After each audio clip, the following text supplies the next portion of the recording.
Ini sudah jelas sekali. Perekonomian disusun sebagai usaha bersama berdasar atas azas kekeluargaan. Tidak boleh ada korporasi yang mengalahkan negara.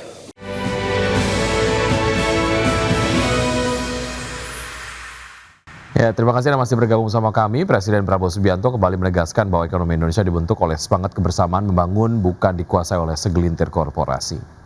Ya, himbauan tegas Presiden tersebut disampaikan dalam rapat paripurna Kabinet Merah Putih di Istana Negara, menyikapi dampak luas bencana banjir dan longsor di Sumatera yang salah satunya disebabkan oleh aksi korporasi terbukti melakukan pengrusakan hutan. Kepada jajaran menteri, Presiden meminta untuk tidak takut oleh korporasi, karena segala sumber daya alam Indonesia harus dikuasai oleh negara dan dimanfaatkan sebesar-besarnya oleh masyarakat. Ini sudah jelas sekali. Perekonomian disusun sebagai usaha bersama berdasar atas azas kekeluargaan. Tidak boleh ada korporasi yang mengalahkan negara.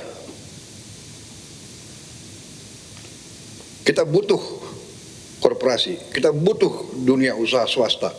Tapi dia tidak boleh mengatur negara dan mengalahkan negara. Dua, cabang-cabang produksi yang penting bagi negara dan yang menguasai hajat hidup orang banyak dikuasai oleh negara. Bumi dan air dan kekayaan alam yang terkandung di dalamnya dikuasai oleh negara dan dipergunakan untuk sebesar-besar kemakmuran rakyat. Empat, perekonomian nasional diselenggarakan berdasar atas demokrasi ekonomi dengan prinsip kebersamaan. Menteri Keuangan Purbaya Yudi Sadewa dalam rapat paripurna melaporkan bahwa perekonomian masih dalam kondisi stabil dan terkendali menjelang beberapa pekan tutup tahun 2025. Ya, menurut Purbaya secara umum kondisi ekonomi Indonesia saat ini masih dalam posisi yang nyaman dan aman. Pemerintah terus memantau berbagai indikator untuk menjaga stabilitas dan momentum pertumbuhan. Meskipun demikian, pemerintah mengakui masih terdapat sejumlah kelemahan di beberapa sektor ekonomi. Kelemahan tersebut dinilai bersifat terbatas dan akan terus diperbaiki melalui berbagai kebijakan ke depan. Salah satu fokus pemerintah saat ini adalah mendorong penyerapan anggaran lebih optimal.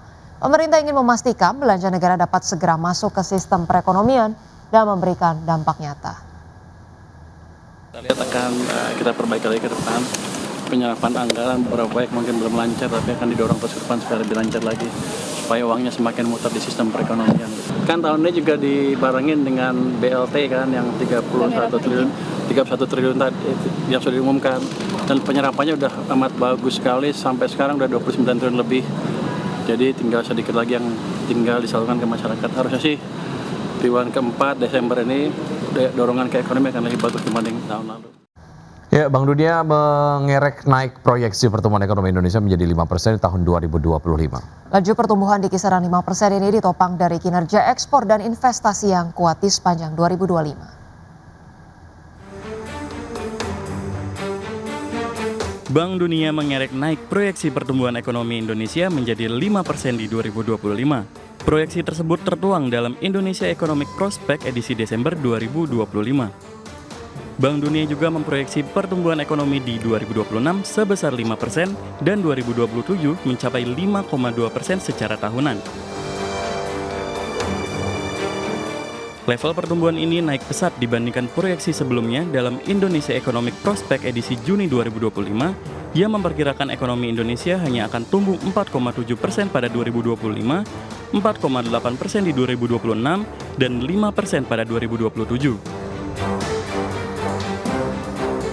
Direktur Bank Dunia untuk Indonesia dan Timur Leste Caroline Dort mengatakan laju pertumbuhan di kisaran 5% ditopang dari kinerja ekspor dan investasi yang kuat sepanjang tahun ini. Pertumbuhan ekonomi juga didukung oleh percepatan pengiriman ekspor dan meningkatnya permintaan global terhadap komoditas, khususnya minyak, kelapa sawit, besi, baja, dan emas. Bank Dunia juga menganggap kebijakan moneter Bank Indonesia turut berkontribusi dalam percepatan pertumbuhan dengan memangkas suku bunga acuan sebesar 150 basis point sejak September 2024 menjadi 4,75%. Jakarta, Tim Liputan IDX Channel. Ya baik pemirsa, sebelum kita akhiri Market Buzz pada pagi hari ini, kita akan lihat terlebih dahulu bagaimana update pergerakan IHSG di 28 menit pertama perdagangan pagi hari ini. IHSG terpantau menguat tipis 0,35% ke 8.700-an. Top gainers ada Bumi, BRMS, Dewa, Arci, dan juga Antam. Top losers misalnya ada MTEK, BBYB, Bufa, Goto, dan juga SMA. Kemudian sektor infrastruktur menguat paling signifikan 2,47%, kemudian disusul sektor kesehatan, basic industries dan juga sektor teknologi sendirian melemah 1,28%. Ya baik pemirsa, 60 menit sudah kami menemani Anda dalam Market Buzz dan semoga pembahasan hari ini dapat menjadi referensi dan sumber informasi untuk Anda. Ya, tetap perbarui informasi Anda hanya di IDX Channel, The Trustworthy and Comprehensive Investment Reference. Jangan lupa untuk menyaksikan program First Session Closing yang akan tayang pukul 12.00 WIB. Karena urusan masa depan harus yang terdepan, aku investor saham, saya Wiki Adrian. Dan saya Rosalyn Hiu, pemirsa pamit undur diri. Terima kasih dan Sampai jumpa.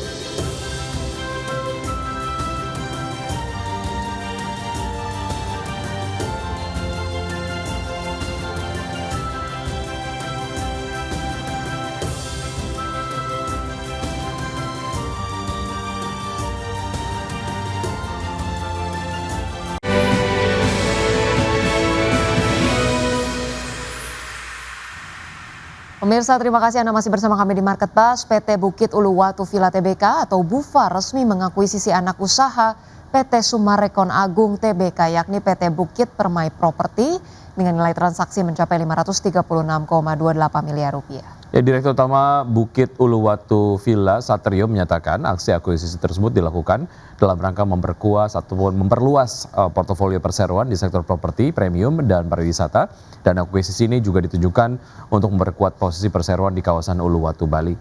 Dalam transaksi tersebut, Sumarekon melepas kepemilikan saham PT Bukit Permai Property melalui dua entitas anak usahanya, yakni PT Sumarekon Bali Indah, PT Belinda Development dengan nilai transaksi mencapai 536,28 miliar rupiah. Menurut manajemen aset PT Bukit Permai Property memiliki lokasi yang berdampingan langsung dengan salah satu properti unggulan perseroan. Kondisi tersebut dinilai membuka peluang sinergi yang besar bagi pengembangan bisnis perseroan.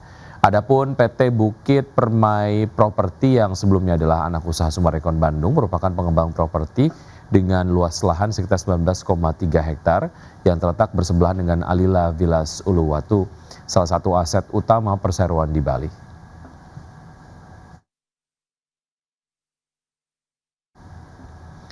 Ya, jelang akhir tahun 2025, emiten plat merah PT Waskita Karya Tbk kembali mengantongi kontrak baru di sektor konektivitas. Waskita akan menggarap proyek jalan perbaikan batas kota Singaraja, Mengwintani paket 1 dengan nilai proyek mencapai 290,84 miliar rupiah. Emiten konstruksi pelat merah PT Waskita Karya Tbk kembali mengantongi kontrak baru di sektor konektivitas dengan nilai 290,84 miliar rupiah menjelang akhir 2025. Waskita akan menggarap proyek jalan perbaikan geometrik atas kota Singaraja Mengwintani paket 1 yang berlokasi di Bali. Dalam proyek ini, Waskita Karya bakal membangun jalan sepanjang 931,5 meter serta jembatan dengan panjang mencapai 593,5 meter. Perseroan menargetkan proyek konektivitas ini rampung pada akhir tahun 2027. Direktur Operasi 2 Waskita Karya, Detik Arianto menjelaskan bahwa jalan pintas tersebut memiliki peran strategis karena menghubungkan Bali Selatan sebagai pusat pariwisata utama dengan kawasan Bali Utara. Selain meningkatkan faktor keselamatan, proyek tersebut juga diharapkan mampu mempercepat dan mengefisienkan waktu tempuh antar wilayah. Waktu perjalanan Denpasar Singaraja pun diproyeksikan turun dari 3 menjadi 2 jam. Peningkatan aksesibilitas juga diyakini akan mendorong pertumbuhan ekonomi, khususnya sektor pariwisata di kawasan Bali Utara. Tak hanya itu, kelancaran akses jalan juga dinilai akan mempermudah distribusi hasil bumi, produk lokal, serta barang logistik menuju pasar. Berbagai sumber IDX Channel.